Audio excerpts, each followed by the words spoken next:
नमस्कार दोस्तों, आज मैं बात करूंगा हिंदी के टॉपिक भक्ति काल के बारे में। किसके बारे में? भक्ति काल के बारे में। भक्ति काल क्या है? एक ईश्वर को, एक निराकार ब्रह्म को एक ईश्वर मानकर, यानी कि अपना इष्ट मानकर उसके इर्द गिर्द घूमने वाली रचनाएं, जो रचनाएं हुई हैं, वो भक्ति काल के अंतर्गत मानी गई है। तो हम बात करेंगे भक्ति काल का जो टाइम पीरियड है, टाइम ड्यूरेशन है, वो 1375 से लेकर 1700 तक है। इसको भक्ति काल को दो शाखाओं में बांटा गया है, एक निर्गुण काव्य धारा, एक सगुण काव्य धारा। निर्गुण काव्य धारा का मतलब जिसमें निराकार ब्रह्म को प्रधान मानकर, जिसमें निराकार, जिसका कोई आधार नहीं है, उस निराकार प्रभु को इष्ट मानकर रचनाएं की गई हैं, मुक्तक रचे गए हैं। सगुण का मतलब जो भगवान को, यानी कि ब्रह्मा को ईश्वर मानकर, उसका साक्षात मानकर जो रचनाएं रची गई हैं, वो सगुण काव्य धारा के अंतर्गत आती हैं। तो हम बात करेंगे निर्गुण काव्य धारा। निर्गुण काव्य धारा में आपके ज्ञान मार्गी और प्रेम मार्गी दो शाखाओं में विभाजित हो जाता है। वैसे ही आपका अगर हम सगुण काव्य धारा की बात करेंगे तो ये भी दो भागों में विभाजित हो जाता है, एक राम भक्ति धारा और दूसरी आ जाती है आपकी कृष्ण मुक्ति धारा। कौन सी? कृष्ण मुक्ति धारा। तो आप नोट कर सकते हैं इस चीज को। अब मैं बात करूंगा निर्गुण काव्य धारा में ज्ञान मार्गी। ज्ञान मार्ग मतलब ज्ञान को प्रधान मानकर निराकार ब्रह्म की जो उपासना की गई है, उसके साथ जो मुक्तक रचे गए हैं, वो निर्गुण काव्य धारा ज्ञान मार्गी शाखा में रचे गए हैं। तो आपकी परीक्षा की दृष्टि से ज्ञान मार्गी शाखा में कौन कौन से प्रमुख कवि हैं और उनसे संबंधित रचनाएं कौन कौन सी हैं, ये आप लोग नोट कर लीजिएगा। ज्ञान मार्गी, ठीक है, आप भी नोट करते रहिए। ज्ञान मार्गी आप एक तरफ लिख लीजिएगा प्रमुख कवि और लिख लीजिएगा उनकी रचनाएं, उनकी प्रमुख रचनाएं। आप लोग नोट करते हैं तो आपके लिए बहुत अच्छा रहेगा। अब जो निर्गुण काव्य धारा में मैंने बताया, जो निराकार ब्रह्म की उपासना करके जो प्रधानता स्वीकार की गई है, वो ज्ञान मार्गी में की गई है। तो सबसे पहले इसके जो प्रमुख कवि आते हैं वो कबीरदास आते हैं। कौन आते हैं? कबीरदास। आप लोगों ने देखा है, ये निराकार ब्रह्म को इन्होंने कहा है कि बीजक, इनकी जो प्रमुख रचना है वो बीजक है। बीजक क्या है? बीजक साथी शब्द रमेनी, इन तीनों का एक संग्रह है, उसको बीजक के नाम से जाना जाता है। आप लोग लिख लीजिएगा इसको। उसके बाद आते हैं आपके दादू दयाल। कौन आता है? दादू दयाल। दादू दयाल की रचना है साखी और पद। उसके साखी और पद नोट करते रहिए आप लोग। उसके बाद आपका आता है गुरु नानक। कौन आते हैं? गुरु नानक।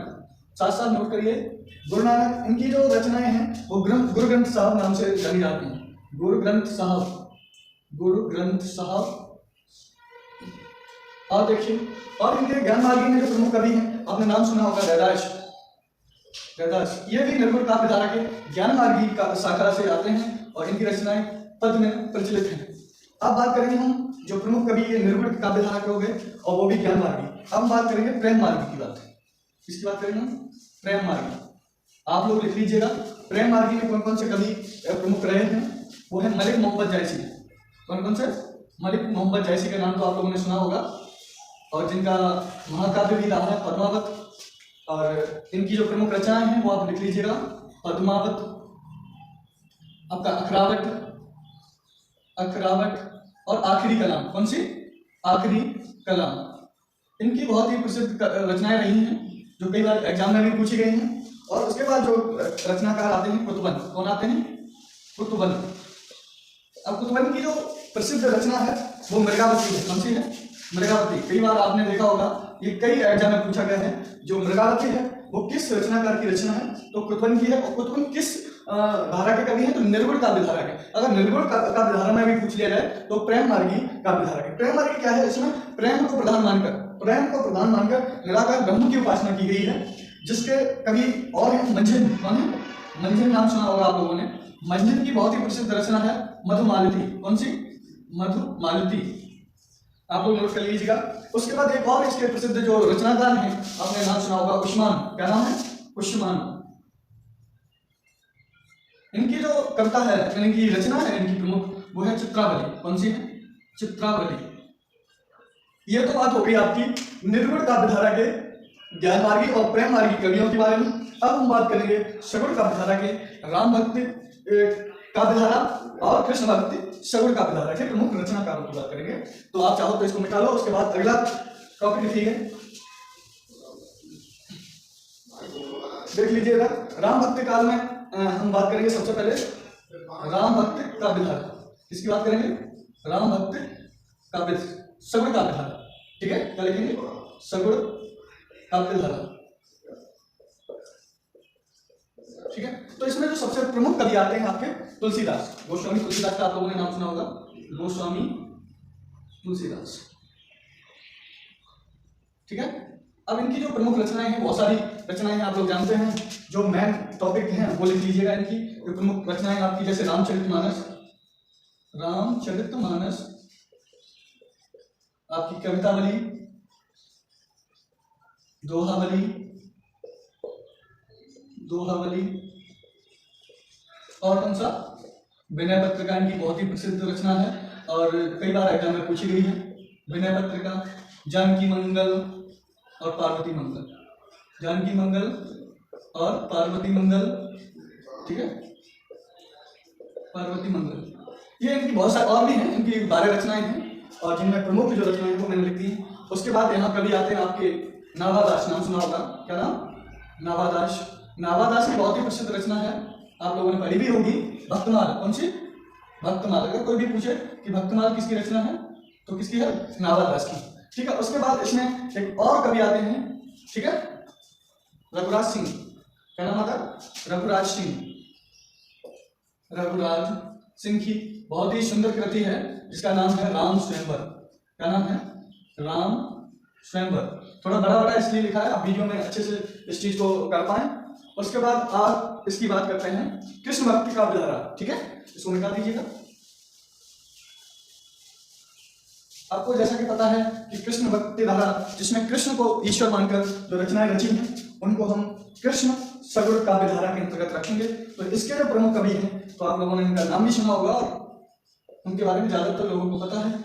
सबसे ज्यादा जो रचनाएं भी हुई हैं वो आपकी कृष्ण सगुण काव्य धारा में हुई हैं और जो इसकी प्रमुख भाषा रही है वो ब्रज भाषा रही है।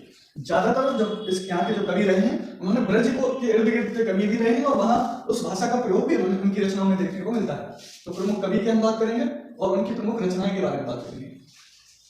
प्रमुख रचनाएं यहाँ से कई बार एग्जाम में पूछा गया है और टॉपिक जिससे आपको बहुत सारे क्वेश्चन देखने को भी मिलेंगे। तो सबसे पहला वात्सल्य जनक यानी कि वात्सल्य रस के प्रेरणा जो आते हैं वो सूरदास को माना जाता है। इनके समय ही वात्सल्य का बड़ा ही चरमोत्कर्ष हुआ था इनके समय। और सगुण काव्य धारा जो कृष्ण भक्ति काव्य धारा है, इस भक्ति काल का स्वर्ण युग भी कहा जाता है। अगर पूरा हिंदी साहित्य की बात करें तो हिंदी साहित्य के अंदर भक्ति काल को हिंदी साहित्य का स्वर्ण काल भी कहा जाता है। तो इसमें आपने इनकी रचनाएं हैं, प्रमुख रचनाएं आप लोगों को पता है, सूर सारावली और एक इनकी प्रमुख रचना है साहित्य लहरी। कौन सी, साहित्य लहरी। ये इनकी प्रमुख रचनाएं हैं, आप लोग नोट भी कर लीजिएगा और इनको याद भी कर लीजिएगा। सूरदास की ज्यादातर देख लीजिए, सूरदास की सूर सारावली और साहित्य लहरी इनकी बहुत ही प्रसिद्ध रचना है जैसा कि आपको पता है और ये कई बार एग्जाम में पूछी गई है, ठीक है। और दूसरे जो रचनाकार हुए हैं आपके नंददास, क्या नाम है, नंददास, ठीक है। नंददास की जो रचना है वो आप लोगों को पता होगा, पंचाध्यायी। क्या है, पंचाध्यायी, ये नंददास की रचना है, ठीक है। और इसके बहुत सारे कवि हैं, आप नाम लिख लीजिएगा, परमानंद दास। क्या नाम है, परमानंद दास। इनकी जो प्रमुख रचना है वो है ध्रुव चरित्र। कौन सी, ध्रुव चरित्र। और एक और इनकी जो रचना है वो है दान लीला। कौन सी, दान लीला। बहुत अच्छे, आप लोग कोशिश कर रहे होंगे इन रचनाओं को पढ़ने के लिए।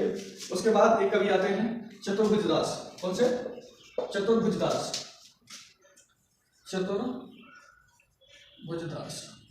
बड़ा बड़ा इसलिए लिखा है आप लोग आसानी से समझ सकें इसको। और इनकी जो रचना है वो है भक्ति प्रताप। क्या है इनकी रचना, भक्ति प्रताप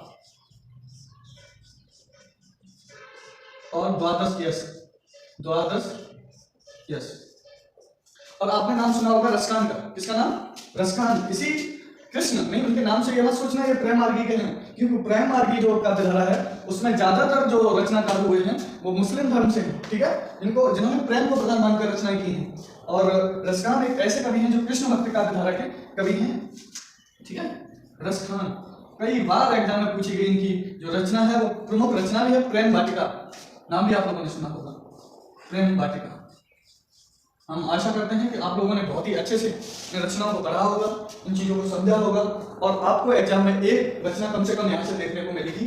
ये तो आप मानकर चलिए। अगर आप बहुत अच्छा स्कोर करना चाहते हैं तो इन रचनाओं को जरूर पढ़ के जाएं, भक्ति काल के बारे में जरूर पढ़ के जाएं, उनकी कौन कौन सी धाराएं हैं और उन धाराओं को कौन कौन सी शाखाओं में विभाजित किया गया था, ये आप पर डिपेंड करता है आप क्या पढ़ के जा रहे हैं, जिससे आप एग्जाम और लोगों से बेहतर कर सकें। धन्यवाद।